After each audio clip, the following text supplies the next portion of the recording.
I welcome you all to today's seminar. A warm welcome and good afternoon to our speakers SM Surana ji, and very good afternoon to all the attendees and all members of Use Exchange committee members. A very good afternoon. I would request my co-convener Saraswati ji, please start the proceeding.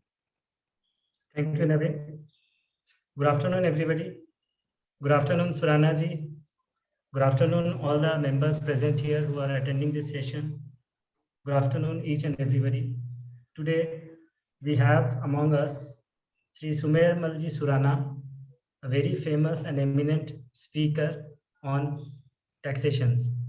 Today, our topic is recent amendments for assessment of firms and LLPs, as well as we'll discuss with the topic on various notices received under section 263 of the IT Act.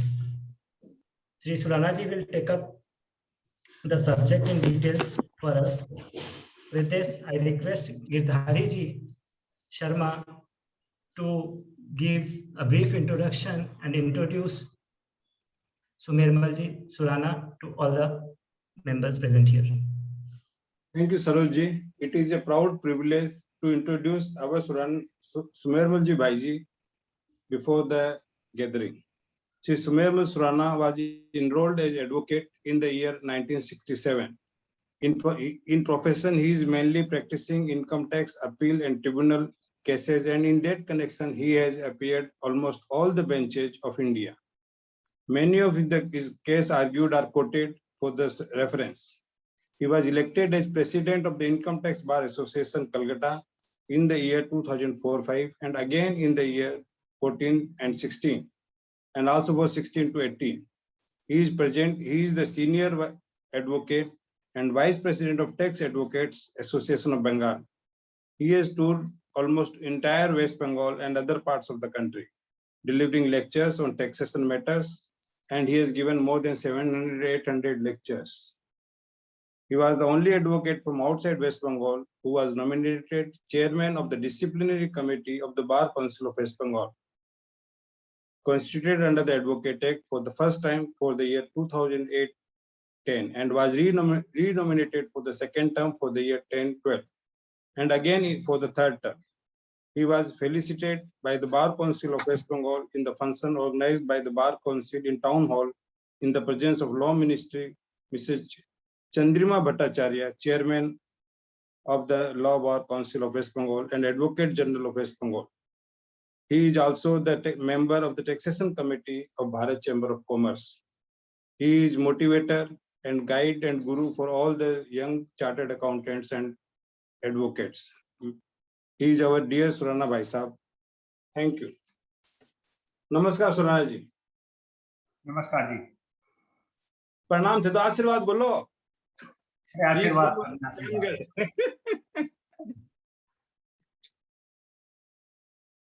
आइए नवीन जी आगे बढ़िए. Surana ji, you can start your deliberations. Okay. Thank you all my professional brothers, all the office bearers of Use Exchange Chartered Accountants Association and my fellow professionals. ये मेरे लिए खुशी का मौका है कि आप लोगों के बीच में आज की इस शानदार दोपहर में हूँ, और आपने टॉपिक भी दिया है मुझे बोलने के लिए. हमारा सौभाग्य है. इधर भी जो ये एलएलपी और पार्टनरशिप के टैक्सेशन में तो थोड़ा सा अमेंडमेंट हुआ है, ये कोई लंबा चौड़ा सब्जेक्ट नहीं है, लेकिन 263 में जरूर लंबा चौड़ा सब्जेक्ट. पार्टनरशिप एओपी जैसा आप सभी जानते हैं, सेक्शन 45(4) नया रिप्लेस किया गया है, सेक्शन 9B नया इंट्रोड्यूस किया गया है, और सेक्शन 48 सब सेक्शन रोमन 3 नया इंट्रोड्यूस किया गया है to balance between 9B and 45(4). आपको मालूम है कि इनकम टैक्स एक्ट में पार्टनर की एंट्री के टाइम में और पार्टनर की विदाई के टाइम में कोई एसेट लेता है तो उसका टैक्सेशन क्या होगा, उसके लिए सेक्शन 45(3) और सेक्शन 45(4) 2 सेक्शन थे। 45(3) अभी भी वैसे ही चल रहा है। अगर कोई पार्टनर अगर फर्म में आता है, एओपी में आता है, अपनी कोई भी एसेट लाता है, तो उसकी कुछ भी वैल्यू हो,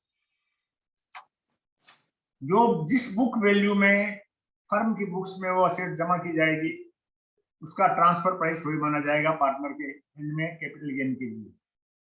अगर उसकी कॉस्ट ए है और फर्म की बुक्स में ए ही जमा किया गया उसके नाम से, by debiting a price in the balance sheet as asset of the firm, तो पार्टनर के हैंड में ट्रांसफर के लिए कोई टैक्स नहीं लगेगा। और अगर उसका प्राइस ज्यादा लिख दिया जाता है तो डिफरेंस है वो कैपिटल गेन हो जाएगा, subject to all indexation benefits and all that. Section 45(4) में था कि अगर रिटायरमेंट के टाइम में और अदरवाइज पार्टनर कोई भी अपनी कैपिटल ले जाता है इक्वल टू द कैपिटल, तो कोई टैक्स नहीं था। But if he is taking any asset the market value of which was more than the book value of the firm, then to the extent of that increased market value, he was liable to tax under section 45(4), and that tax was to be assessed in the hands of the partnership. Partnership firm had to pay the tax. इसको लेकर के कई dispute हुए और बाद में 3-4 judgement हुए। Prashant S Joshi, S Lingamillu 247 ITR Act 101, और अभी लास्ट केस हुआ था national company Madras high court कि अगर पार्टनर रिटायरमेंट के टाइम में कोई भी एसेट लेता है तो उस पर कोई भी टैक्स नहीं लगेगा। और आप जानते हैं कि जहां कहीं भी थोड़ा सा भी एसएससी ने कोई बेनिफिट ले लिया with the interpretation of law, तो गवर्नमेंट ऑफ इंडिया फटाफट उसको अमेंडमेंट कर देती है। And because of these judgements and number of tribunal judgements, Bombay bench of ITAT has given number of judgments on this issue in favor of the SSC। तो 3 section डाले गए, section 9B, section 45(4) और section 48(3), और उसके साथ rule act AB भी 2 जुलाई को pronounce कर दिया गया। सेक्शन 9B क्या बोल रहा है? As per section 9B 3 definition कर दी गई है: specified entity, specified person and reconstitution. Specified entity means the partnership firm और द AOP और the BOI। Specified entity means the partner retiring, and reconstitution means either somebody is going out or somebody is coming in, or there is change in the constitution of the firm. Whatever may be the position, this section will be applicable only if the partner at the time of reconstitution of the firm receives some property. अगर partner अपनी capital लेके जाता है retirement के time, या नया partner भी अपनी कैपिटल लेके आता है, कोई चेंज नहीं है, रिकॉन्स्टिट्यूशन में किसी को कुछ नहीं मिल रहा है, तो there will be no effect. तो इसलिए उतनी चिंता की बात नहीं है कि साहब रिटायरमेंट हुआ, रिकॉन्स्टिट्यूशन हुआ, टैक्स लगेगा, know that. The specified person must receive some capital asset और stock in trade from the specified entity. If he receives any capital asset or any stock in trade, then in the year of receipt, kindly note down, in the year of receipt, the income will be taxed. And how the income will be determined? That formula is given in section 45(4). Read with section 9B. 9B ये बोलता है कि कोई भी capital asset और stock in trade अगर आप transfer करते हैं तो उसकी फेयर मार्केट वैल्यू निकालो, और फेयर मार्केट वैल्यू और उसकी एसेट का या स्टॉक इन ट्रेड का कॉस्ट, वो जो डिफरेंस है, अगर स्टॉक इन ट्रेड का डिफरेंस है तो as profit and gains of business, और कैपिटल एसेट का अगर डिफरेंस है तो that will be long term capital gain और short term capital gain as the case में भी। अगर शॉर्ट टर्म के डेफिनेशन में आता है तो शॉर्ट टर्म, लॉन्ग टर्म की डेफिनेशन में आता है तो long term. Next, this is assessable in the year in which the retiring partner or the specified person receives the asset. This is very important to be kept in mind. Partner आज retire कर रहा है, retirement deed में stipulation दिया गया है कि साहब आपका 7 लाख रुपया जमा है, आप अपना 7 लाख ले लीजिए और हर साल आपको 10-10 लाख एक्स्ट्रा दिया जाएगा बिकॉज ऑफ द रिटायरमेंट, और आपको स्टॉक इन ट्रेड दिया जाएगा without any valuation of any particular asset. That means he is not receiving anything because of the transfer of any asset. He is not receiving anything because of the stock and trade. He is receiving some 10 lakhs at the time of retirement. That becomes cash money. If he is receiving money, then what will happen? Because section 9B speaks of capital asset or stock in trade. Section 9B doesn't speak of money. Will it be taxable under section 9B? It's a big question. Though every year he is receiving 10 lakhs more because of the retirement, though it might be taxable under section 45B, 45(4), because 45(4) speaks of the money. But here, specified person receives any capital asset or stock in trade or both from the specified entity, is not receiving any money. Therefore, capital gain under section 9B or the profit and gains under section 9B shall be assessable only if the person receives stock in trade or the capital asset and the market value of which is higher than the book value of the particular asset or the stock in trade in the hands of the specified person, a specified entity, that is partnership, AOP or BOI. Now, central government has kept the power under section 9B(4) that if there will be any difficulty in giving effect to the provisions of section 9B or section 45(4), they will issue guidelines. And in fact, guidelines have been issued on 2nd of July. We will come to that later on.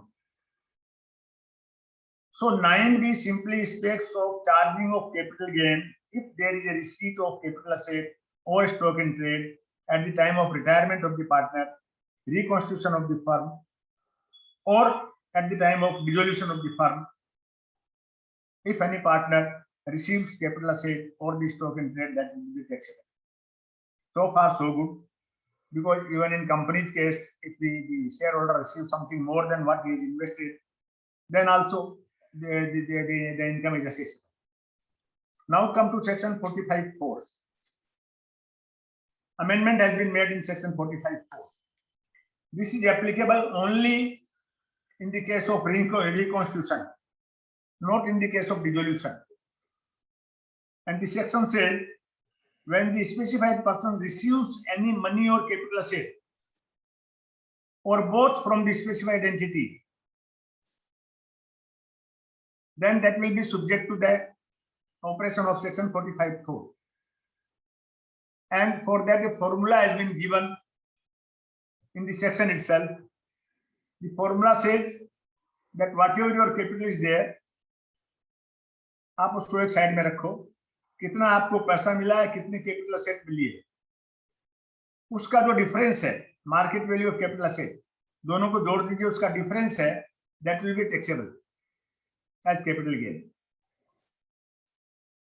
Only in the case of reconstitution of the firm.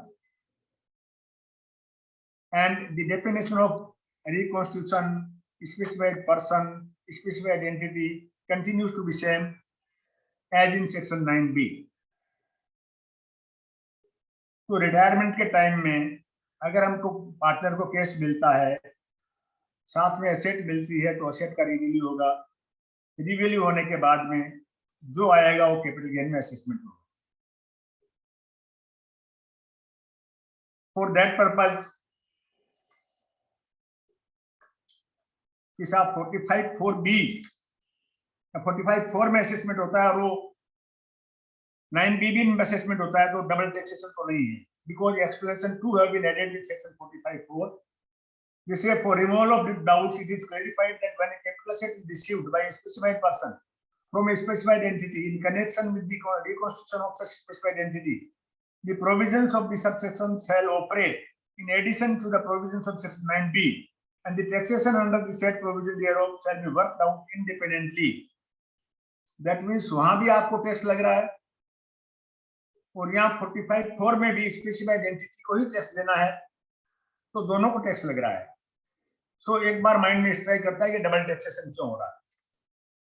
45(4)(b) में हो रहा है और explanation जोड़ देने के बाद में सेक्शन 9(b) में भी हो रहा है।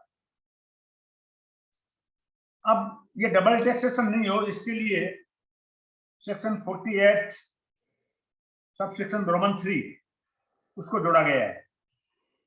What that Roman 3 says, in case of value of any money or capital asset issued by the specified person from a specified entity referred to in subclause 4 of section 45, the amount, kindly listen, the amount chargeable to income tax as income of such specified entity under that subsection, which subsection? Section 45(4), because that subsection use कर रहा है, which is attributable to the capital asset being transferred by the specified entity calculated at the prescribed manner.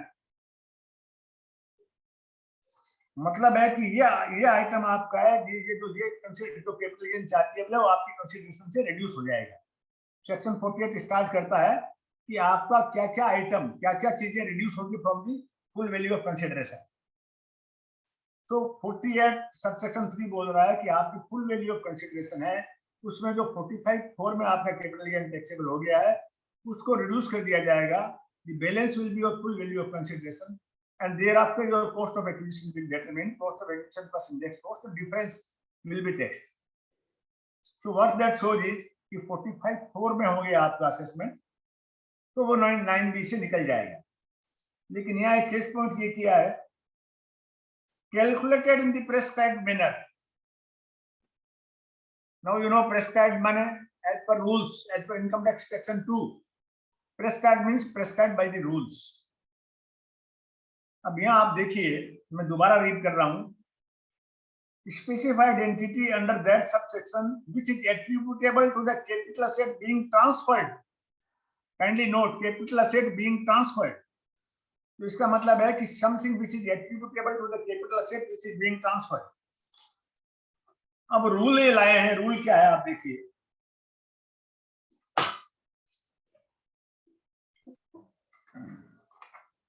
Rule 8(a)(b).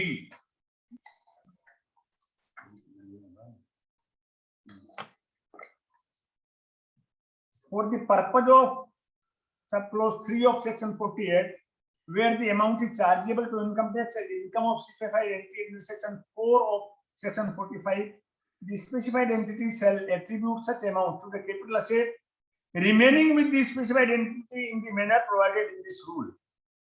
Now section बोल रहा है capital asset chargeable under section 45(4)(b) और rule बोल रहा है remaining with the specified entity, so the rule overrides the section. How can you say that something which remained with the specified entity, that has to be considered for the purpose of section 48(3). The rule cannot override the section.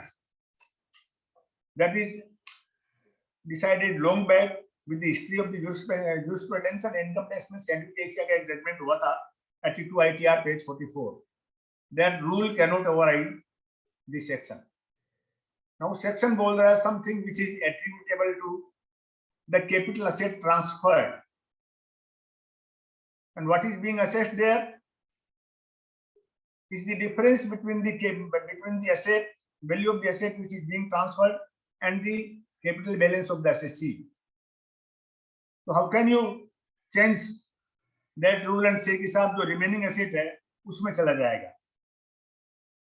Now you see the rule is there, and under section 9B4 the guidelines have also been issued. अब आप अगर guidelines को देखेंगे तो will be surprised. इन्होंने अपने आप सोच लिया एग्जांपल में कि साहब हमारे पास 3 असेट है, एक ट्रांसफर कर रहे हैं. आप आश्चर्य करोगे इस गाइडलाइन में जो एग्जांपल दिया है कि 2 पार्टनर रिटायर कर रहा है, उसकी कैपिटल 11 लाख रुपया है या 10 लाख रुपया है, और रिटायरमेंट के टाइम उसको जो असेट मिल रही है full market value and the case 61 lakh, तो उसको एक्स्ट्रा मिला 51 लाख. 45(4) में आप 51 लाख असेस कीजिए.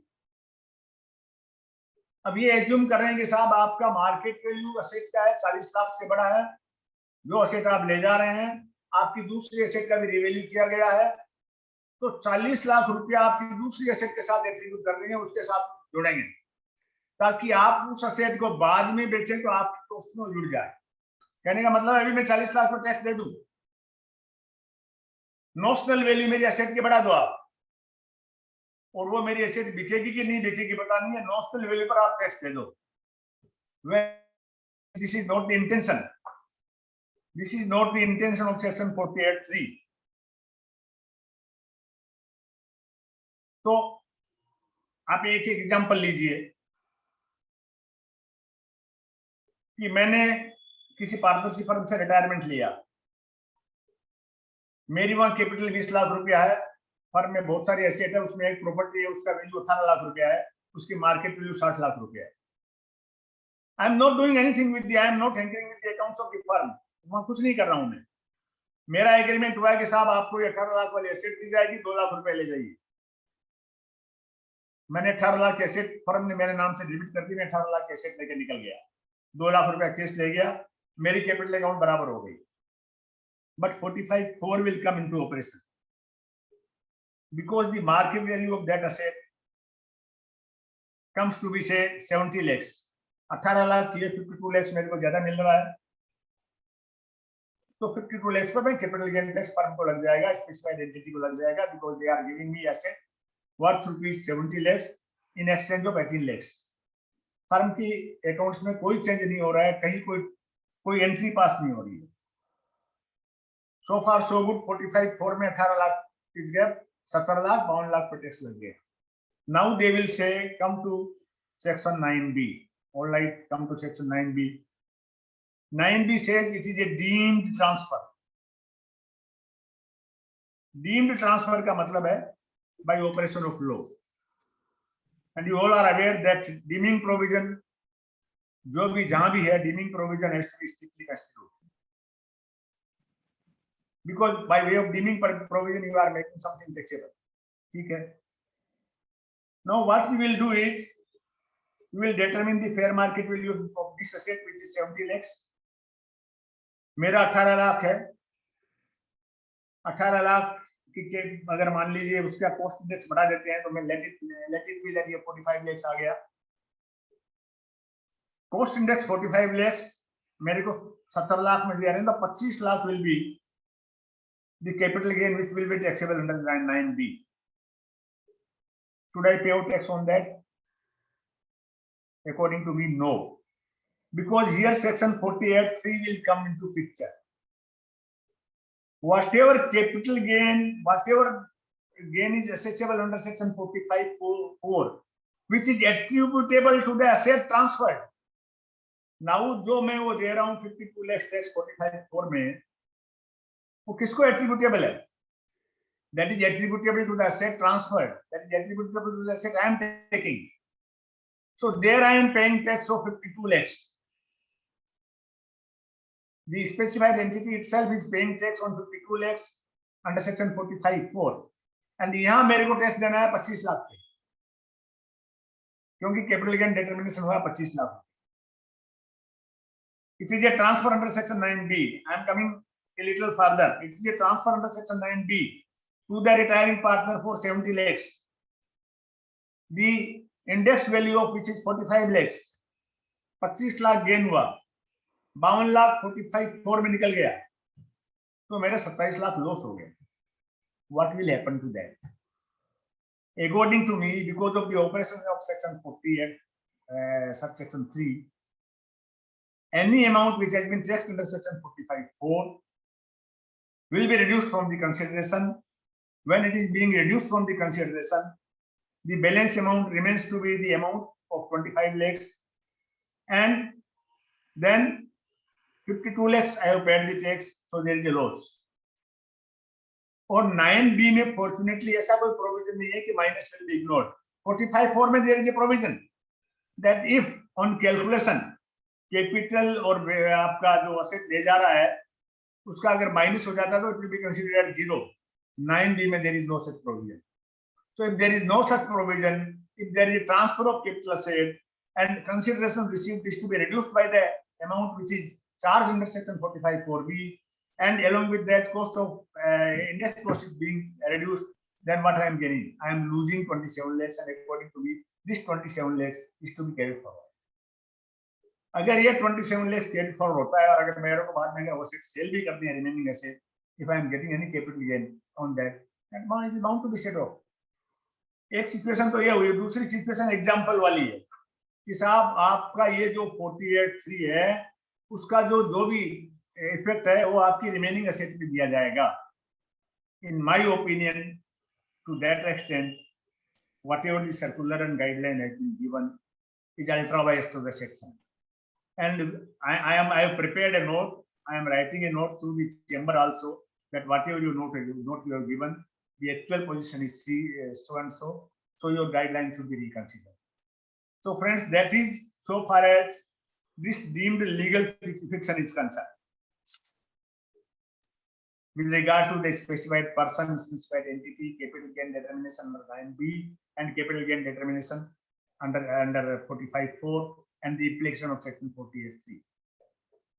इसमें कोई क्वेश्चन हो तो कर लीजिए, otherwise then I will come to section 263.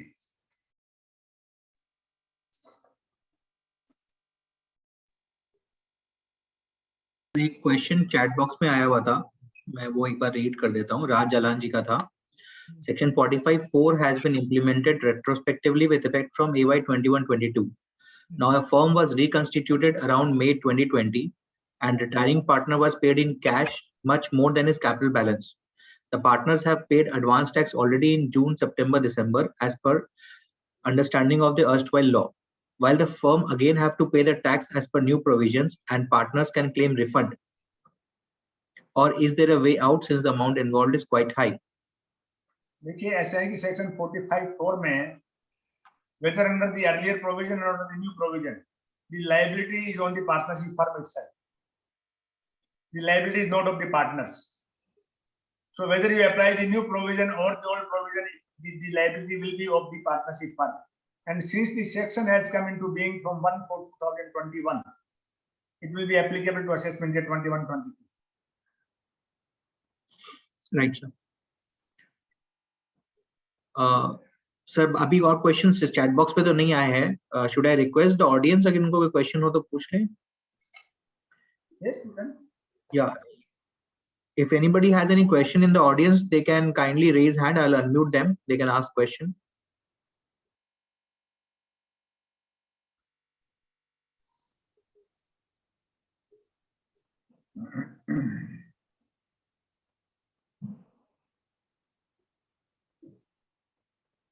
Yeah, Anand Maskara ji, please go ahead.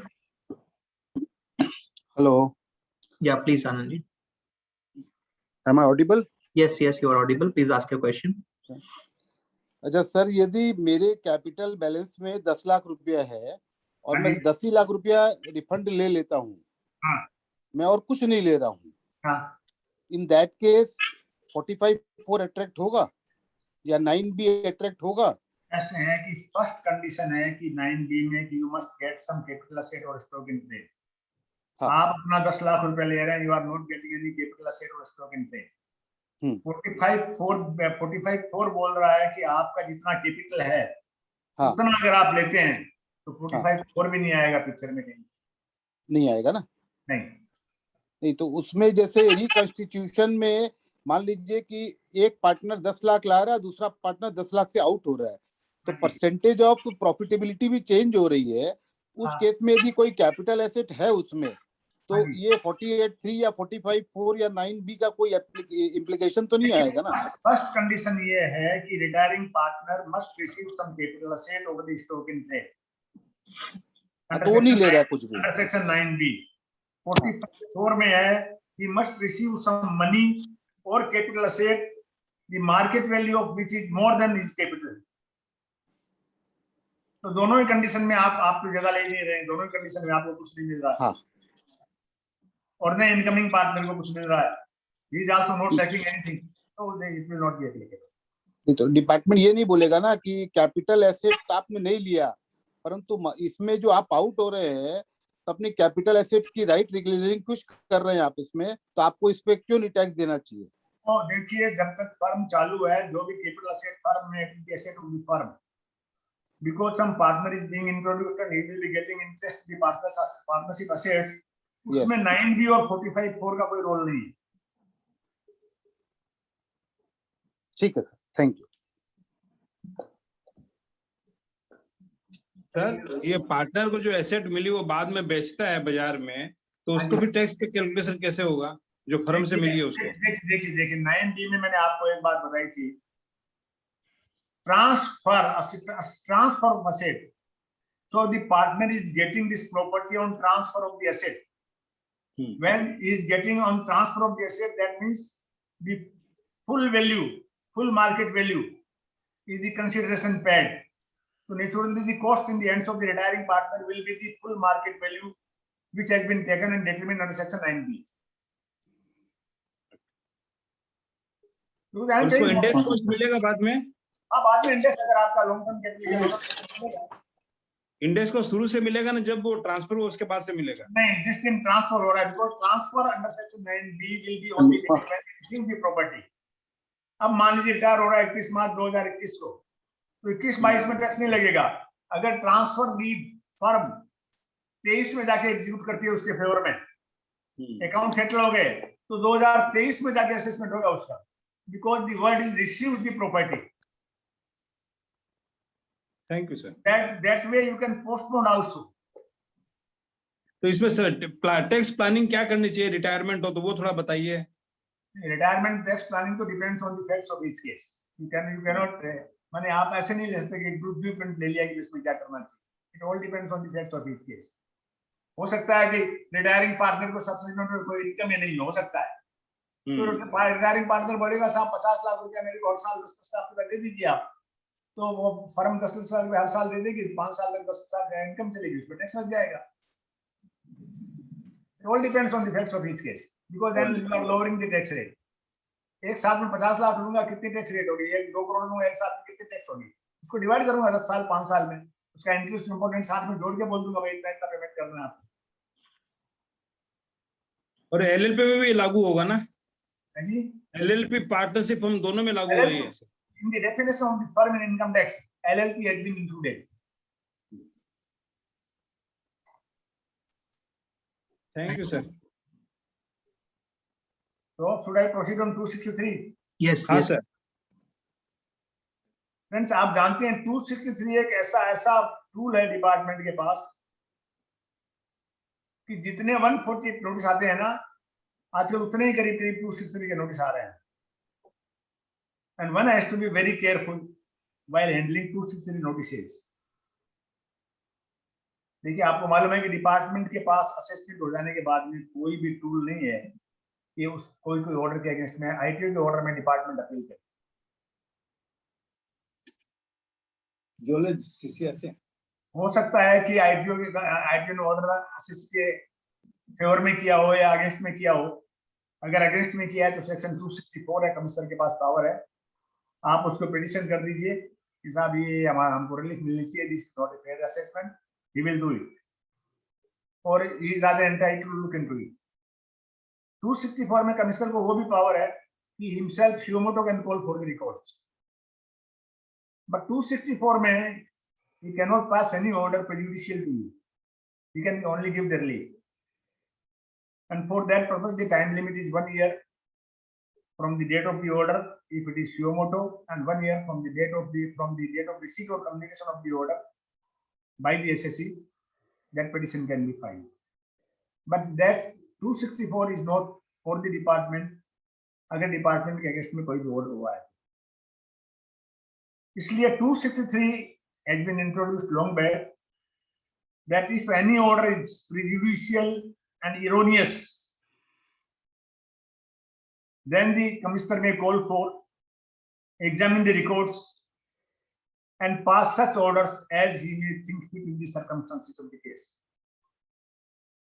And what is the time limit for that? 2 years from the end of the year in which the order is passed. That means अगर मई 2019 में order pass हुआ है तो 31 मार्च 2022 तक हो सकता है, 31 मार्च 2020 को हुआ है तो भी 31 मार्च 2022 तक हो सकता है. Now the powers are conferred if there is any order. If there is no order, whether the power can be taken up by the commissioner. 143(1) intimation आता है. Is it an order? It is not an order. It is just an intimation that your return has been accepted. So any intimation under section 143(1) cannot be treated as order.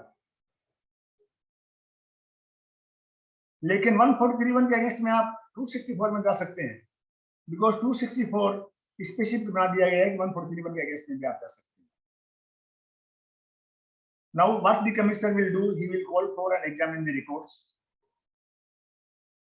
and he feels that the order is prejudicial to the interest of revenue or erroneous and prejudicial, both has to be there, then he can issue a show cause notice.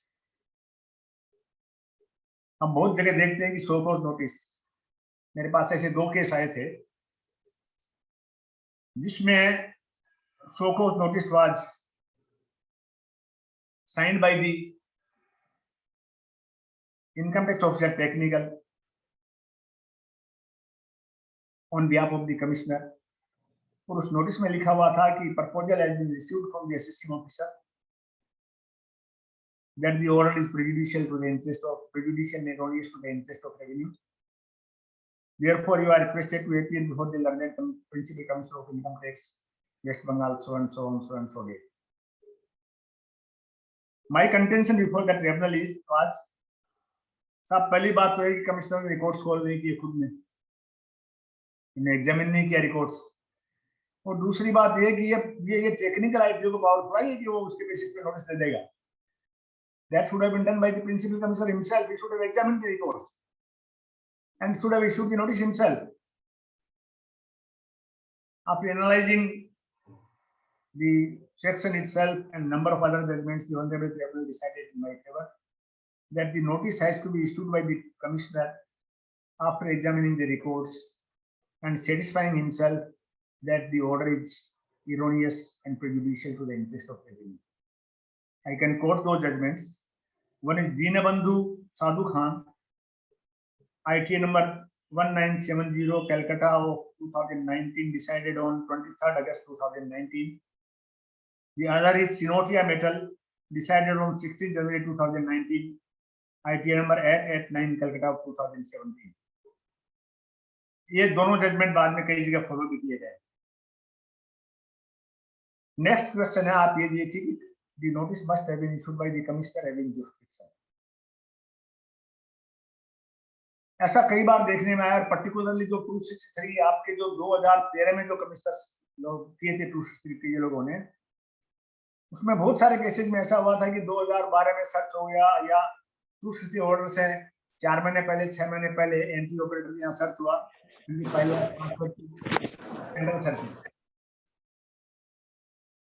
but since the records were lying with the assessing officer, the order was passed by this principal CIT who was having original jurisdiction. The matter was taken up before the principal commissioner of income tax. He did not accept it. In some cases, the ex parte order was passed. The matter was taken to tribunal. The tribunal said that the CIT, principal CIT who had passed the order has lost the jurisdiction once the file is transferred to some other commissioner and the order was quashed. And you know, once the order is quashed, the limitation, original limitation is already over. No fresh order can be passed. This was decided in the case of Omkar Fincom, which was also argued by me. There was another judgment on the same issue, Imam Infrastructure, that if, as on the date when the order is passed under Section 263, the commissioner has lost the jurisdiction, then the order passed by him is void. Why I am telling is कि जब notice आता है तो look into everything, so that whenever we get any technical chance, anything, we can dispute that notice on that issue. Then opportunity has to be granted by the commissioner, opportunity of hearing. हमने बहुत बार देखा है कि एक commissioner का notice आता है on these two issues. Now a wise counsel will always do one thing. He will make his submissions on those two issues, file it officially, let the commissioner will decide. लेकिन बहुत सारे cases में ऐसा देखा है कि the representative goes to the commissioner in the hope that he will drop. Generally, 263 proceedings 90% cases में drop नहीं करते हैं, बल्कि जब आप जाते हैं तो पूरी रिकॉर्ड्स मंगा लेते हैं and they will look into so many things apart from those two issues. क्योंकि वो दो इशू तो हो सकता है कि रेवेन्यू ऑडिट के कारण आई हो या किसी कारण आई होगी, because of that only the notice was issued only on two issues. And then what he will do is to create pressure. Order sheet में लिखते हैं कि साहब you explain these 6 issues, 10 issues, 12 issues, and this happened at least during the period 2014 to 2017. कि आप दो issue पर जा रहे हैं, आपको 10 इश्यू अपलोड करके दे रहे हैं ऑर्डर शीट में, आप ये ओवर एक्सप्लेन कीजिए. And then unfortunately, if the things are not properly placed, I'm using the word properly placed, the order is passed on two issues plus the other 10 issues which have been mentioned in the order sheet. Now whether 2 plus 10 issues, that order can be passed. There is a judgment of Supreme Court in the case of Amitabh Bachchan that it is not necessary that in the notice all the issues should be mentioned. And the department tried to take shelter कि साहब अमिताभ बच्चन ने बोला कि notice issue करना जरूरी नहीं है. My counter was that I agree that Amitabh Bachchan says that no necessity of issue of notice, but then opportunity of being heard has to be granted. इस केस में तो कमिश्नर साहब ने कहा कि आप ये डिटेल दीजिए. उन्होंने कब कहा कि I am treating this your order as erroneous and prejudicial to interest of revenue on these 10 issues also. So that is not a effective opportunity of hearing. You should categorically mention that on the other 10 issues, I will be treating the order as erroneous and prejudicial to interest of revenue. You explain. You wanted the details, I did not file the details. How can you go on those issues? You will be surprised the Honorable Tribunal accepted that plea. And that judgment is in the case of Hartal Seva Singh, that was also argued by me. As also in Alpha National Trading Company, pronounced on 4/12/2020. So my suggestion now would be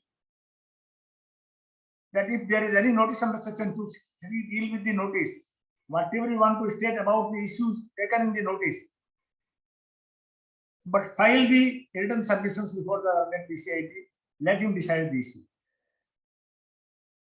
Unless, of course, you deem it necessary that one has to go, one has to convince him personally the different issue. Otherwise, it is better to file the submissions officially along with all the enclosures.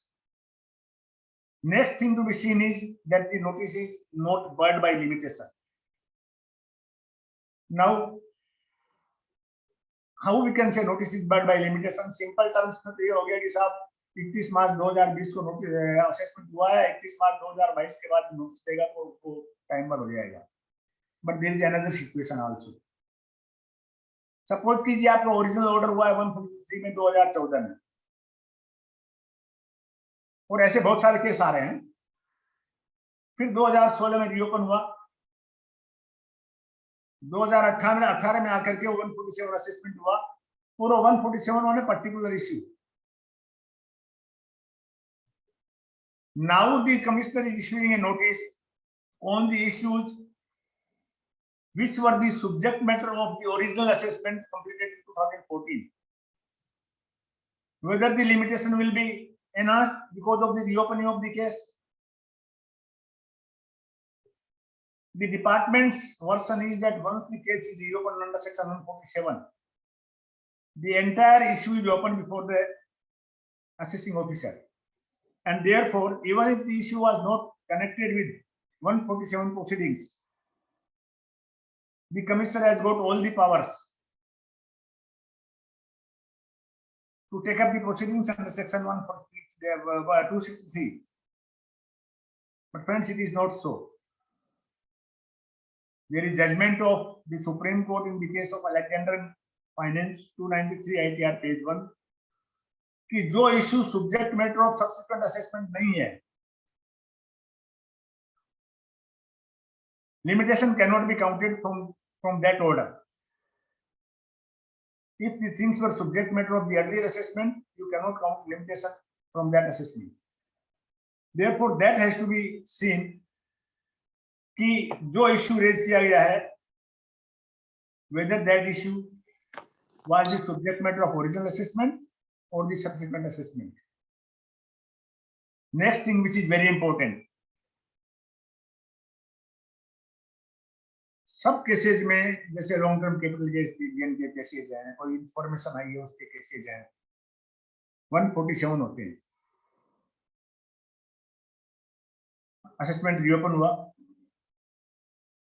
Reopen होने के बाद में assessment भी हो गया, हमने उस reopening के अगेंस्ट में कोई अपील नहीं की, because the AO has accepted whatever the submissions were made. Therefore there was no question of filing any appeal. Now the commissioner comes in picture in 263 and says that this order is prejudicial to the interest of revenue and well as erroneous. Therefore he will cancel the assessment and direct the AO to reframe the assessment. I am in before the tribunal challenging this reassessment, this 263 proceedings. Whether I can take the plea that the assessment reopened under section 147, which was completed by the AO, which was accepted by me, was also bad in law. That means the proceedings under section 147 was bad in law. And I will argue afresh before the tribunal. देखिए, reasons recorded were not proper, the information was not proper, the results were vague, proper approval was not taken from the principal commissioner. Whatever the pleas which I could have taken while challenging the proceedings under section 147, I can take those pleas in 263 proceedings which are collateral proceedings. And here also, friends, I can quote you a judgment, Classic Flowers and Foods Private Limited. That is the first order of the Calcutta ITT, which was argued by me in 2017, that I am entitled to take the plea that original proceedings were bad in law, then all collateral proceedings arising out of the original proceedings will also be bad in law. That means my plea was that if the foundation was wrong, then all proceedings arising therefrom will be wrong. And for that purpose, I cited a judgment of Supreme Court in the case of Kiran Singh versus Chaman Paswan. In that judgment, the Honorable Supreme Court said that when a degree is passed against somebody, even at the stage of execution of degree, that means the judgment has become final. At the stage of execution of degree, one can challenge the jurisdiction, original jurisdiction of the person passing the order. Therefore, applying the said judgment, the Honorable Tribunal held that since the 147 proceedings were ab initio void was not maintainable, the subsequent proceedings under section 263 was also bad in law. That was subsequently also followed in my another case, that is Rosal Sales and Services Private Limited at ITA number 2030K 2018. And thereafter there are number of judgments. There is one DDG which was also argued by me. Then there may be another plea. Suppose 143(2) was not issued by the AO within time, or the 143 first notice 143(2) was issued by the AO without jurisdiction. How it is without jurisdiction? You are aware that in 2014 the board specified the jurisdiction pin code wise, and if you see with that jurisdiction chart, there is a specific order that in case the total income exceeds 30 lakhs, the jurisdiction will be of the assistant commissioner in the case of companies. Now suppose 142 is issued by the ITO. Assessment is completed by the assistant commissioner, because the file in any case has to be transferred to assistant commissioner for the purpose of completion of assessment. And thereafter 260 proceedings are there. I can dispute that jurisdiction also in 263 proceedings before the tribunal against the appeal under section 263, because the original assessment itself was bad in law and without jurisdiction. Therefore, in my submissions, when I put this before the learned tribunal, it was accepted that when the original assessment was without jurisdiction, all proceedings arising out of the illegal proceedings will be bad in law. Therefore, friends, we have to also look into the original proceedings while defending your appeal before the Honorable ITAT in 263 case. Then, limited scrutiny cases. In recent past, I have found in a number of cases, the assessments were taken up for limited scrutiny. And thereafter, no approval was taken from the Principal Commissioner of Income Tax to convert limited scrutiny into full scrutiny. The AO passed the order taking all the details insofar as limited scrutiny was concerned. Thereafter, the learned Commissioner of Income Tax initiated proceedings under section 263, which were on some other issues, which were not the subject matter of limited scrutiny.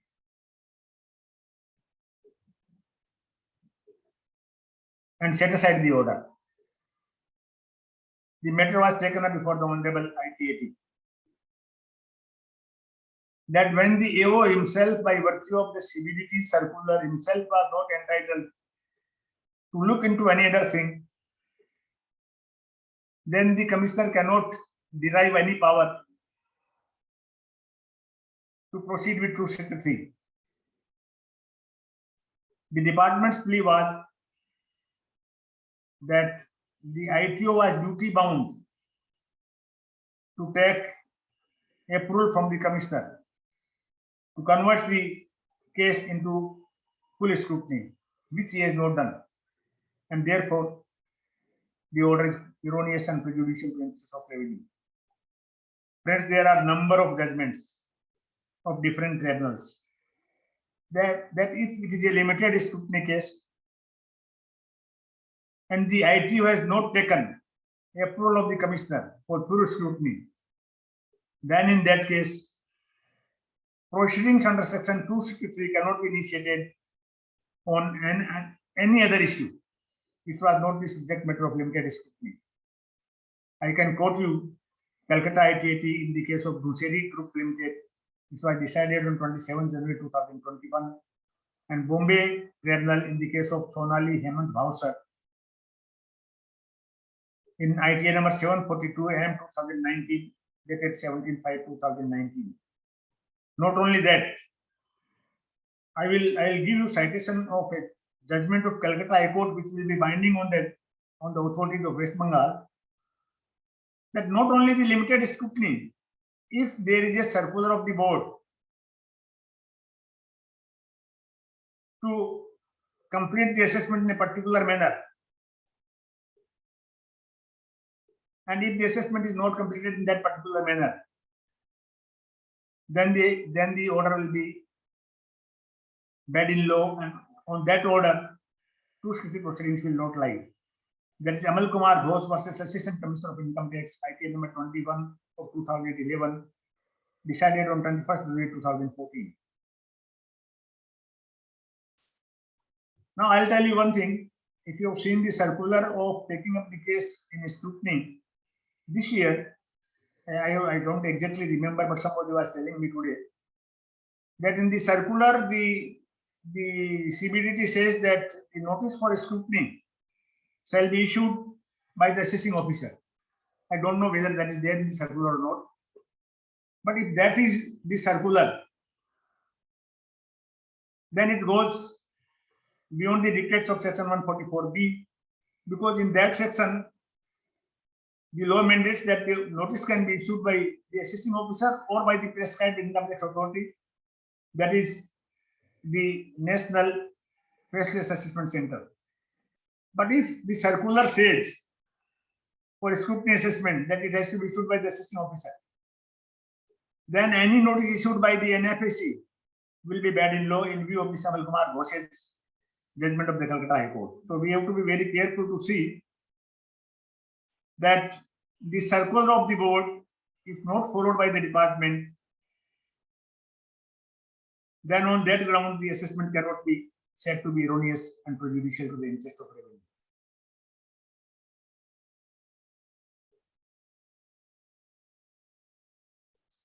Then next, the AO reopened the assessment on one issue.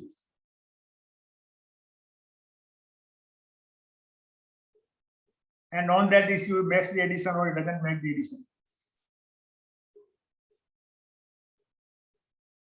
If he has not made the addition on that issue, then he could not have made addition on any other issue. If you look into the decision of Calcutta Bench of ITT in the case of Sanju Jalan, you will find that the Honorable ITT has held that if no addition is made on the issue for which the assessment was reopened, then no other addition can be made. Rather, the Honorable Tribunal went a step further, saying that on the issue on which the addition was made, if deleted by the ITT, then ITT will be bound to delete other additions because the addition on the issue on which assessment was reopened is not retained by us. That probably is also the solidity judgment that was also argued by me. And following that, in the case of Nitesh Ajit Kumar Jain, decided in December 2020, the Honorable Bombay ITT held that if the assessment is reopened on one issue, no addition was made on that issue, then no 263 will lie on other issues. Now, these are the technical issues which has to be looked into when we receive notice under section 263. Now, while passing the order, the commissioner has to satisfy himself and has to mention the order itself, that the order should not only be erroneous but should also be prejudicial to interest of revenue. That means that the order should not only be erroneous but should also be prejudicial to the interest of revenue, and both things should go together. If the commissioner fails to prove that order is erroneous as well as prejudicial to interest of revenue, then section 263 will not apply. That has been held in the case of Malabar Industrial 243 ITR page 83. Now, as a corollary to that, one may say that what is erroneous and what is prejudicial. erroneous and prejudicial word. I will not elaborate, I will not speak, say more on that. Has been elaborately dealt with in the case of Gabriel India Limited, 203 ITR, Bombay High Court, page 100. What is erroneous? Some order which is upon mistaken application of law or contrary to law or erroneous in applying the legal principles. So on and so forth. So many things have been mentioned. So if you want to see that what is prejudicial to interest of revenue and what is erroneous, both has to be fulfilled. You can go through the judgment in the case of Gabriel India Limited, 203 ITR, page 108.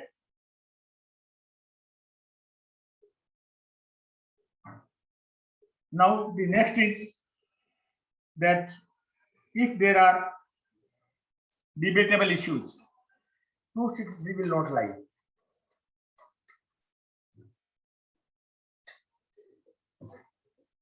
You know that the amendment has been made in 2021 with regard to section 65A and 43B, and that is retrospective amendment.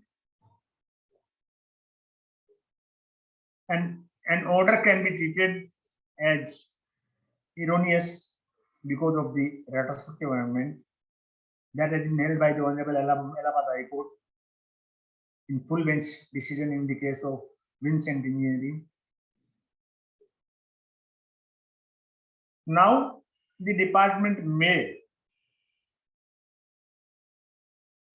reopen the cases wherever there was delay in payment of employees' contribution,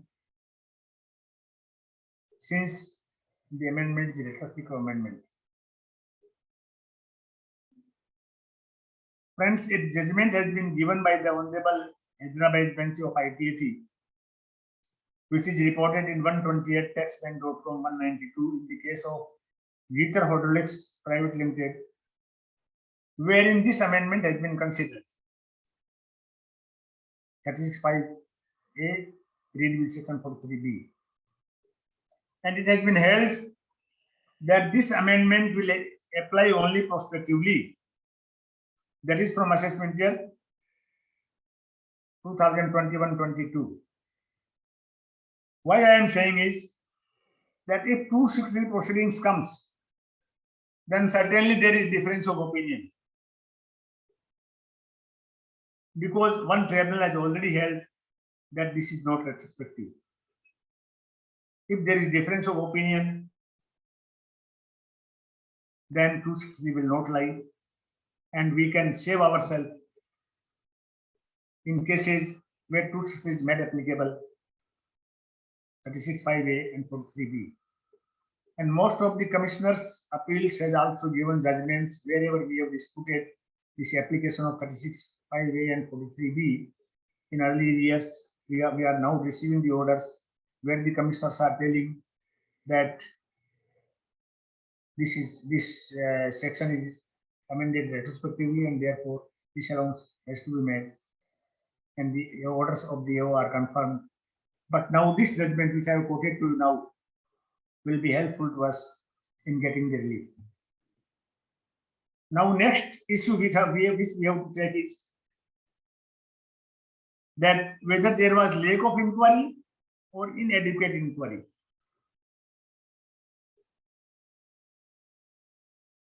The commissioner says that the AO has not made the inquiries to its logical end. What that says? That shows that inquiry have been made, but full inquiry is not made. Whether such assessment can be cancelled by the commissioner. In last two years, probably, we have seen number of orders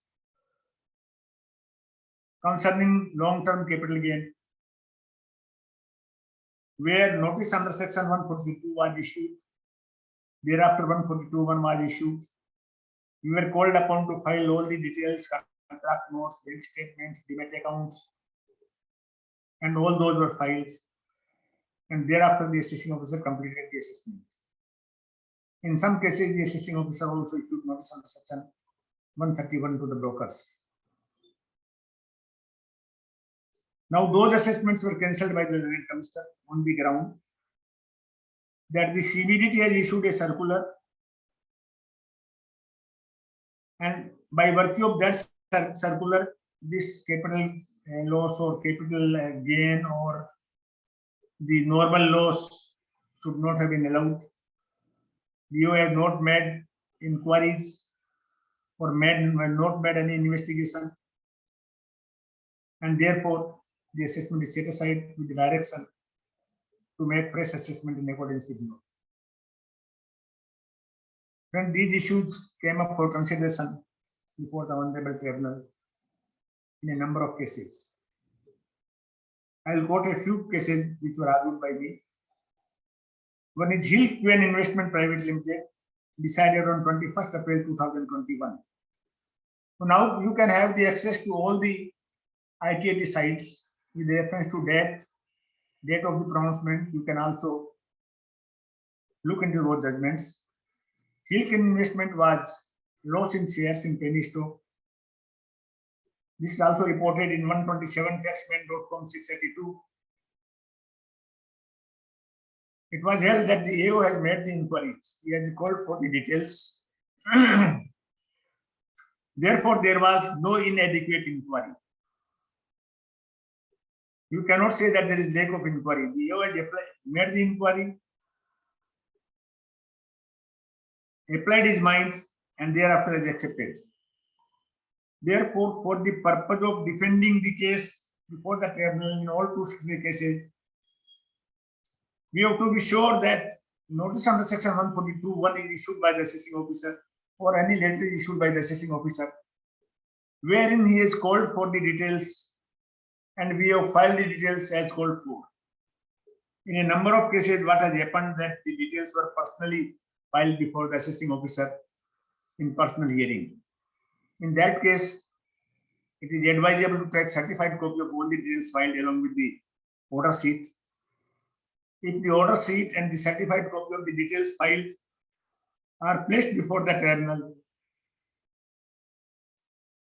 I am of the opinion that the SSC will get the relief, because similar issue arose where there was no issue of 131 to the broker, but all the details were filed which were available on the assessment records. That is the case of Usha Devi Modi, ITA number 874, Calcutta 2019, decided on 12th January 2021. In the case of Tanishq Dealers, the tribunal has gone to the extent saying that, yes, Commissioner says that as per the board, the loss is bogus loss. But simply because they have opened that the loss is bogus loss, but the AO has made the inquiry, then we cannot say that there is lack of inquiry. Inquiry has been made by the AO, and when inquiry has been made by the AO, proceedings under section 263 will not lie. And now we are supported by a judgment of Calcutta High Court. In the case of Kesoram Industries, that is reported recently in 423 ITR page 180. I'll quote that judgment because that is very helpful in defending all these cases. The tribunal found that the commissioner had not even indicated in the so-called notice that adequate inquiries were not carried out. The tribunal found that the assessing officer has conducted an inquiry regarding the addition of fixed assets. The tribunal referred to notice issued under section 142 of the Act and reply of the assessee. The tribunal reasoned that the order passed by the assessing officer in such circumstances could neither be held to be erroneous nor prejudicial to the interest of revenue. So what the Honorable Calcutta High Court has referred to is the notice under section 142(1) and the reply of the assessee. If in the reply the issues are covered, the details are filed, then in that case, the Honorable Court held that the AO has made inquiries. There is no lack of inquiry. If there is no lack of inquiry, then 263 proceedings will not lie. And you will note that in all these cases, even in share capital cases, the AO asked for the details, we filed the details, 131 are issued. So there is no question of lack of inquiry. One may say that in 2013, 14, 15, number of 263 cases were filed. were confirmed by the tribunal. That was a different issue. Bulk cases were there, and in bulk cases, one view was taken just to confirm. But you know, this in similar circumstances, the Honorable Calcutta High Court, before this 2013 episode, in the case of Lotus Capital Market, cancelled the order of the commissioner under section 260 exactly in similar circumstances. But now there are number of cases where it has been held that if inquiry has been made and there is no lack of inquiry, then simply because there is inadequate inquiry, 260 proceedings will not lie. Friends, if you see the judgment of J.L. Morrison, reported in 366 ITR, para 86 to 88, similar view have been expressed by the Honorable Justice Krishnan Gupta, that if the SSC has filed all the documents called for by the AO, AO has looked into the same, he has examined those documents, then it cannot be said that there is lack of inquiry. And if there is no lack of inquiry, then proceedings under section 263 will not lie. Number of judgments are there that if there is any specific query on the issue of trading of shares and the SSC has filed the details, then 263 proceedings will not lie. I can quote one judgment only, Sunbeam Auto Limited, 32 ITR, page 167, Delhi High Court, which says that if specific issues are raised, the SSC has replied to those issues, which has been looked into by the AO. Because if you see the copy of the order sheet, the SSC filed the details, looked into the same, and if that entry is there, then probably section 263 will not be applicable because there is no lack of inquiry.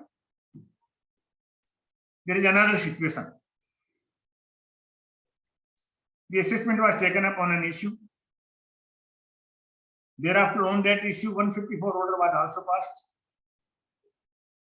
And thereafter, 263 was taken on the original assessment. When 154 was taken on that issue, 154 order was passed on that issue.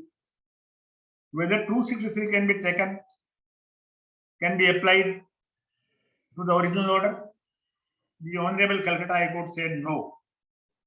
That is in the case of Jivanlal Limited, 108 ITR, page 457, that if the original assessment was subject matter of proceedings under section 154 on the issue, then 263 will not lie. Same view was taken by the Madhya Pradesh High Court in the case of Kalyan Solvent, reported in 276 ITR 154. Another issue mostly comes.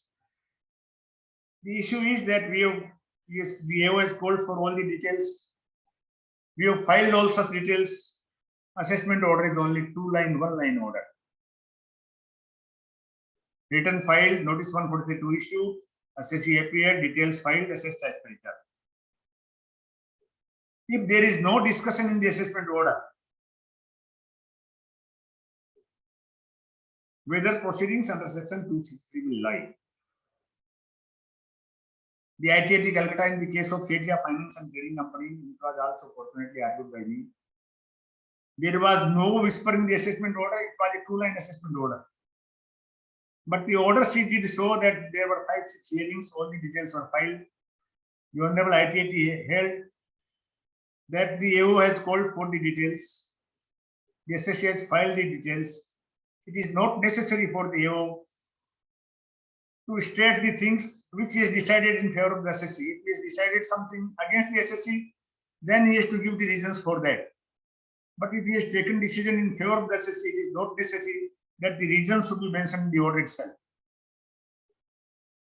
There I cited 2-3 judgments. That is one, Nirmala Chemicals 309 ITR, Gujarat 367, Rayon Silk Mills 221 ITR, page 155. And it was held that even if the assessment order is silent, then also proceedings under section 260 will not lie. Sometimes it so happens that the commissioner in 260 order takes say 2 reasons for 263, and the learned DR brings 4 more reasons for justifying the action. Friends, it has been held by the Mumbai bench of the ITAT special bench in the case of Prakash Chand, reported in 306 ITR, page 1 ITD, that the DR has no right to introduce anything new. He has to simply justify the order of the commissioner for which he has been briefed. Therefore, whatever reasons are mentioned in the order under section 263, only on that basis, the case can be contested by the department. And if in the assessment order nothing is mentioned, but inquiry have been made, then section 260 will not lie. If there is any audit objection on a question of law, then also proceedings under section 260 will not lie.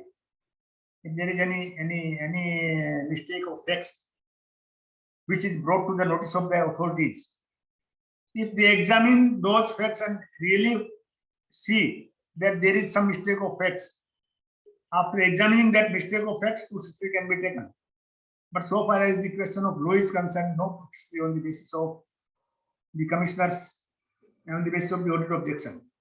Though you know this 148 have now been amended, and one of the reasons mentioned, the information mentioned it that if the audit objection, final audit objection is there of the revenue audit party, with regard to interpretation of law, 148 can even be taken.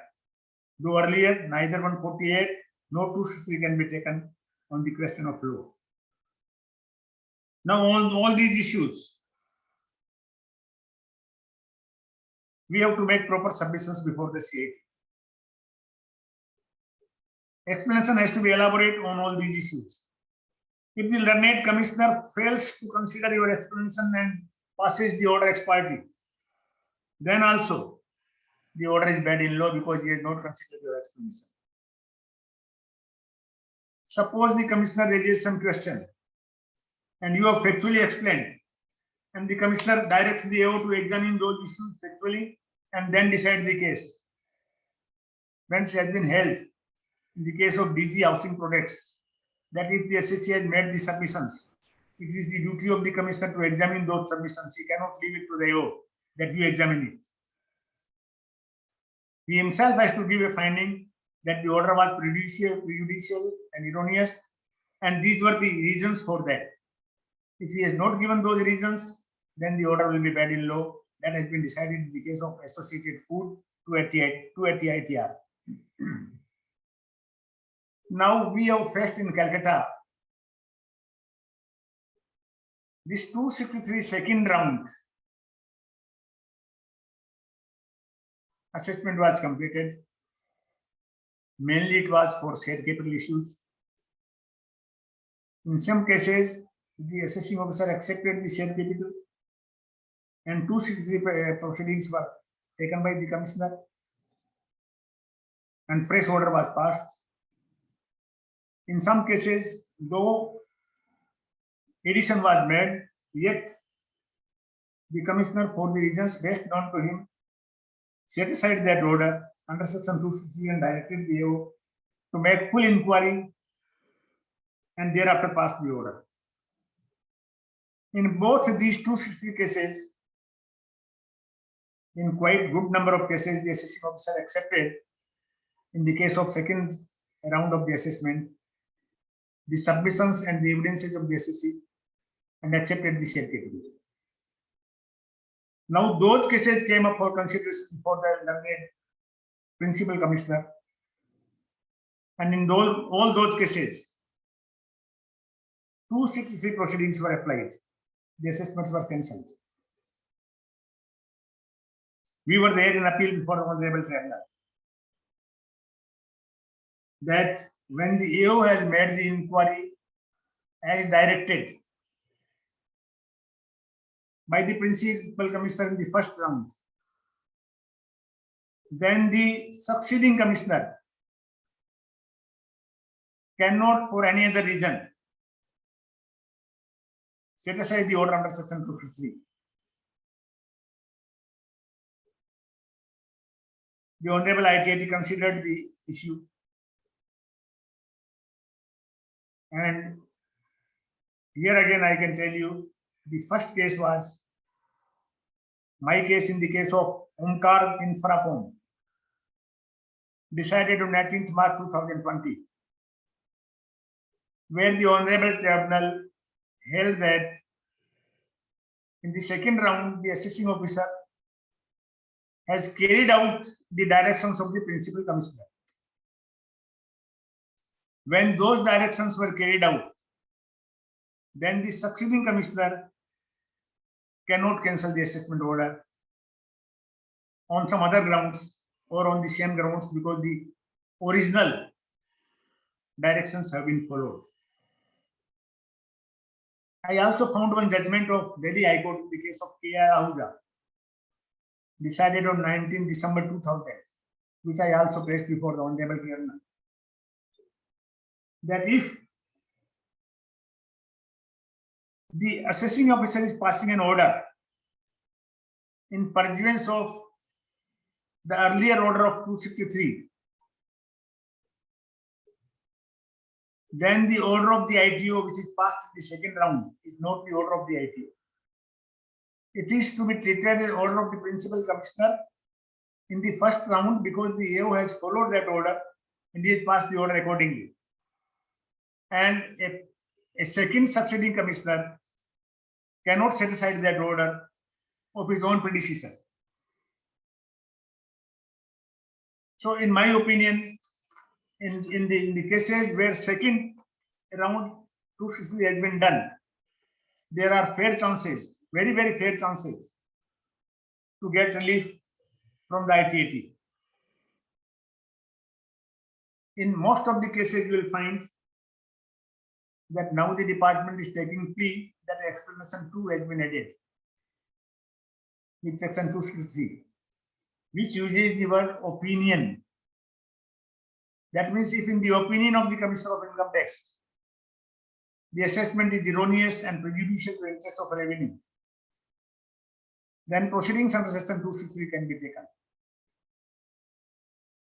By this time, friends, a number of judgments have been there. I referred to you earlier, Hill, Queen and all those, where this explanation have been considered. But firstly, this explanation was considered by the Bombay bench of the ITAT in the case of Narayan Rane Tapu. You know who is this Narayan Rane? The ex-chief minister of Maharashtra. There the Honorable Tribunal, repelling the argument of the learned DR, held that even after the amendment in 2015 holding that its commissioner is of the opinion that an assessment can be set aside, the principles laid down that there has to be, the order has to be erroneous and prejudicial to interest of revenue. Simply, these that will not do. He has to show positively that the assessment is erroneous and prejudicial to the interest of revenue. And then only proceedings under section 263 can be taken. Therefore, the plea of the department that if the commissioner feels that 263 proceedings should be taken in this case because the inquiry is not made properly, that will not be enough. Now, the assessment is to be done by the AO in accordance with the directions of the principal commissioner. I have seen a number of cases where what happens that on few issues the assessment is taken up or set aside, and thereafter finally the commissioner says that the assessment is set aside, the ITA is directed to make a fresh assessment de novo. Whether that direction can be given. If we have not filed an appeal before the ITAT against that direction, probably we will lose to argue this issue before the tribunal in the round when quantum assessment is done. But if we take up the issue before the tribunal against the order under section 263, then there is no doubt or dispute that the direction of the commissioner setting aside the entire order will not stand. Of course, on those two issues, the direction may remain if we have not properly and effectively placed our case before the honorable tribunal, that even though on those issues the order was not erroneous and prejudicial to interest of revenue. This is because the AO's power in the second round is limited to the directions given in the 263 order. If two issues remains, he will decide only on two issues. If the entire order is set aside, we know then the entire order will be reframed. Suppose there is no direction, direction is only two issues only. Let us take, for example, that the order is set aside on two issues for assessment in 2018-19, and because of some retrospective or respective amendment, addition is made by the AO while framing the second assessment in pursuance of 263 order. Whether that addition can be made, in my opinion, no. Because for making that addition, 263 order is not available to him. For that, he has to take separate proceedings under section 148. That is covered by Gurinder Singh, Delhi High Court, that for each proceedings, you have to take separate proceedings. If in 263 there is no direction with regard to a particular item, that item cannot be added to section 263. Only those items which were subject matter of 263, those can be assessed while making reassessment under section 263. Then, as I said, mentioned earlier, that if you have made the submission on a particular issue, there are 4 issues. On 3 issues, submissions are considered, 4 issues, submission is not considered, rather ignored. Then it has been held in the case of Bhagwati Sponge, ITN number 1283, Calcutta 2013, dated 3/5/2016, that on that issue, the commissioner cannot set aside the order because my submissions have been not considered. You'll be surprised, I argued a case where I made the submissions before the assessing officer in a penalty matter. Unfortunately, that letter was not placed before the AO. And the AO passed the expiry order against the penalty, imposing the penalty. The CIT will also confirm that penalty. Before the tribunal, my plea was that, look here, I filed a letter explaining everything. My submission is not considered, and therefore penalty is not valid. And that plea was accepted. Therefore, when the submissions are filed in response to 263 and those are not considered, then probably the commissioner order cannot be sustained. And lastly, I will say one thing, that in some of the cases, I find that the commissioner makes himself the announcement instead of directing the AO to redo the assessment after examining all the issues. In my opinion, such order of the commissioner is not valid. Firstly, because our plea before the income tax officer is that all the details were filed before the AO. The CIT said or the tribunal said that the details were not filed. It has to be looked into. But whether the commissioner himself has looked into those details, how can he himself, without making an inquiry, says that I will make the announcement? And even otherwise, on principle, commissioner can only set aside the order. He cannot make the announcement. That has been decided by the Honorable Karnataka High Court in 57 Tax Man, page 303 in Soldiers High Tech. So wherever there is any announcement, the order of the commissioner has to be disputed. He can set aside the assessment so that a fresh assessment can be made. So these are the main issues with regard to the proceedings under section 260. Now, friends, if there is any question on 260 proceedings, I am ready to answer that. I would request if any of the audience has any question, they can raise hand. Yes, Rajendra Kumar Agarwal ji, please unmute and ask the question. Namaskar, Surana ji. Namaskar ji, boliye. I have two questions. First question is, if penalty proceeding is not initiated by the AO in the assessment order, Right. can 263 be exercised? Because there's a difference of opinion amongst high courts. See, if penalty proceedings are not initiated, mind it, Not initiated, exactly. not initiated, proceedings under section 260 will not lie. If the proceedings are initiated and dropped, then it will lie. Because there is no order. So, okay. So now my second query is, I came across a judgment of Pune Tribunal. It was a 2015 judgment. In this case, 148 was issued. Right. And SSC filed the return exactly as per the reasons. He accepted the income and assessment was made. Then 263 was exercised on the plea that the AO has made no inquiry. And the tribunal held that if the alleged income has been accepted by the AO, then no inquiry is needed. This is a 2015 judgment of Pune Tribunal. So where is the concept of inquiry here? No, 148 was done. Yeah. 148 was done, and in 148 proceedings, Hmm. whatever the statement was there, It was accepted. that statement income was accepted by the SSC. Yes. So assessment was completed by making addition to that income. Hmm. Thereafter, commissioner is taking 263 on some other issues. Same issue. He said this assessment has been made without conducting inquiries. This will not lie. Recently, I have done one case where what happened, there was commodity profit. This was duly declared by the SSC and assessed by the AO. Thereafter, 260 proceedings were taken by the commissioner that no inquiry was made on the commodity profit.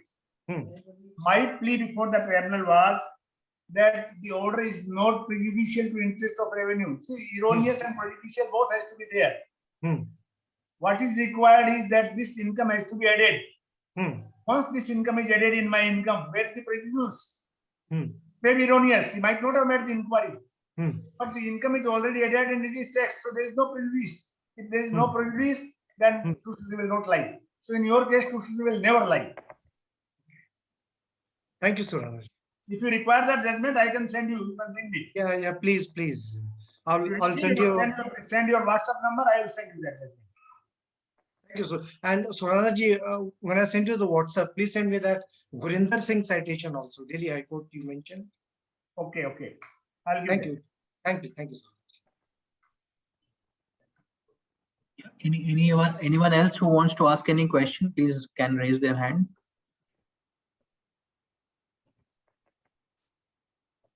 मैं तो समझता हूँ 260 से सारे के सारे दुखी हैं, लेकिन कोई दुखी नहीं है लगता है. नहीं, आपने इतने इलेबरेट में सर 263 को एक्सप्लेन किया विद ऑल द टॉपिक्स कि किस किस कारण से हो सकता है और हम कहाँ डिफेंड कर सकते हैं.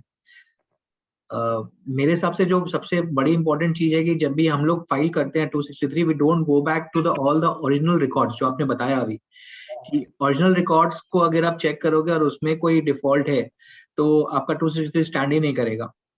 वो नहीं करेगा इसमें. मैंने तो आपको बताया, आप क्लासिक देखिए जजमेंट. राइट. Very elaborate.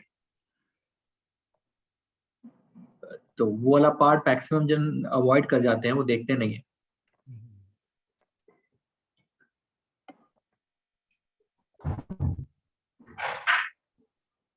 मैं तो इसीलिए यार 20 मिनट 22 मिनट क्वेश्चन आंसर के लिए थोड़ा सा क्वेश्चन आंसर में काम आएगा. मैं वही देख रहा हूँ कि या सुनील जैन जी प्लीज अपना क्वेरी रख सकते हैं. सुनील जी, सुनील जैन.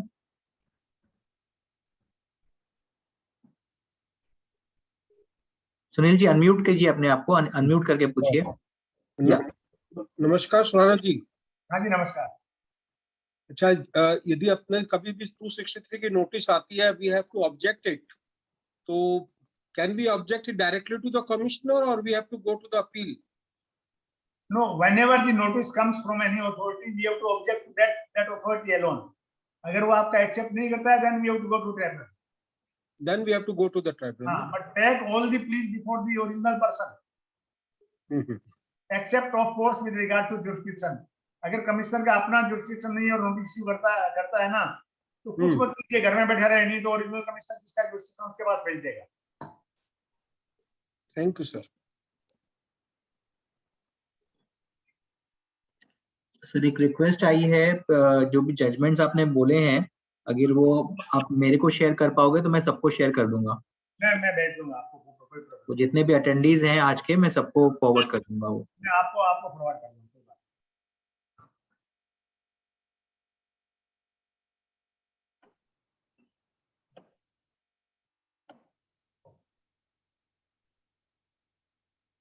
और किसी को कोई सवाल हो तो वो पूछ सकता है.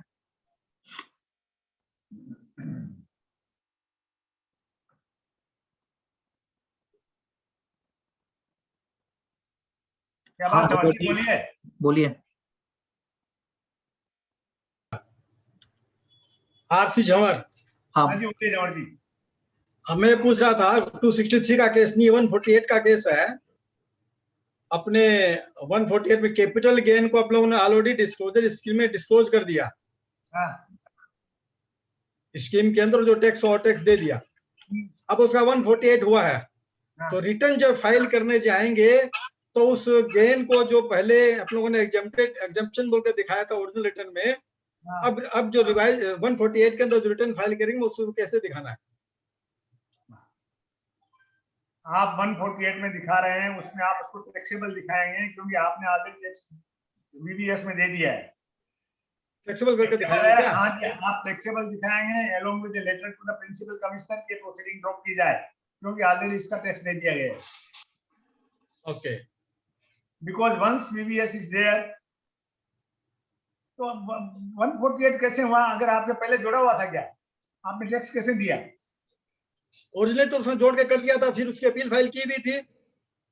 वो अपील में ओरिजिनल में जोड़ दिया उसने, आपने अपील फाइल कर दी और आपने टैक्स दे दिया. 148 लाई कैसे करेगा? ये तो ओरिजिनल में जोड़ा हुआ है. 148 कैसे लाई करेगा? तो उसके बाद असेसमेंट हुआ है, तो ऐसे बहुत हुए हैं. मोस्टली कैपिटल गेन जो थे पहले, हाँ, वो आपके और हमारे लिए हुए हैं. एसएससी को कोई प्रॉब्लम नहीं होगी. नहीं, एसएससी रिटर्न तो एसएससी को फाइल करनी पड़ेगी. रिटर्न फाइल करनी पड़ेगी. रिटर्न के साथ में आप बाकायदा एक लेटर फाइल कर दीजिए प्रिंसिपल कमिश्नर को और असिस्टेंट ऑफिसर को, क्योंकि 148 इश्यू जो कर रहा है वो जुरिस्डिक्शनल ऑफिसर कर रहा है. मतलब लेटर फाइल के उस चीज को इंटीमेट कर देना पड़ेगा उसको. हाँ, उसको एक्सप्लेन कर दीजिए कि भाई ये ऑलरेडी एडिशन हो गया था, इसका टैक्स दे दिया गया है, तो let the proceedings be dropped. ठीक.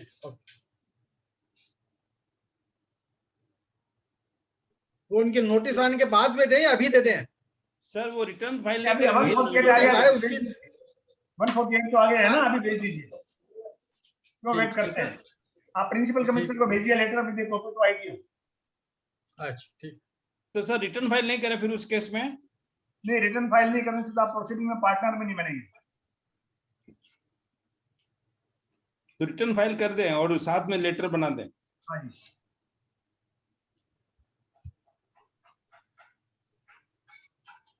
ठीक है.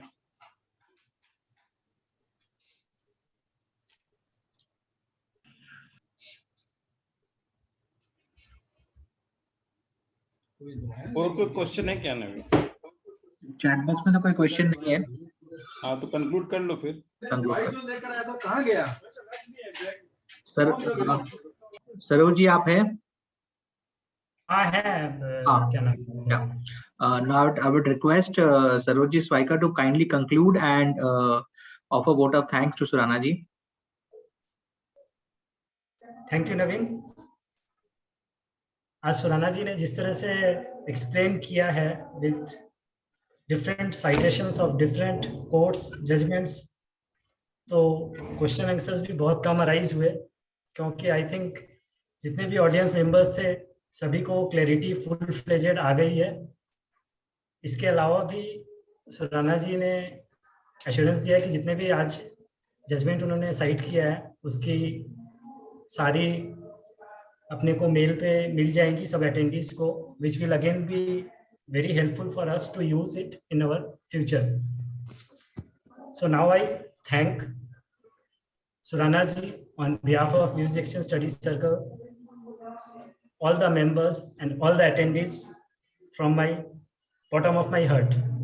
I also thank our convener Naveen ji, Khemka, Sri R.C. Jhawar ji, our past president, Girdhari ji, and all other senior members who are present here. I also thank all the attendees for giving a patient hearing and enriching us by putting up different questions, which also helped us, each and everyone, throughout the session. Surana ji, it was a wonderful and interactive session. Thank you so much. Thank you.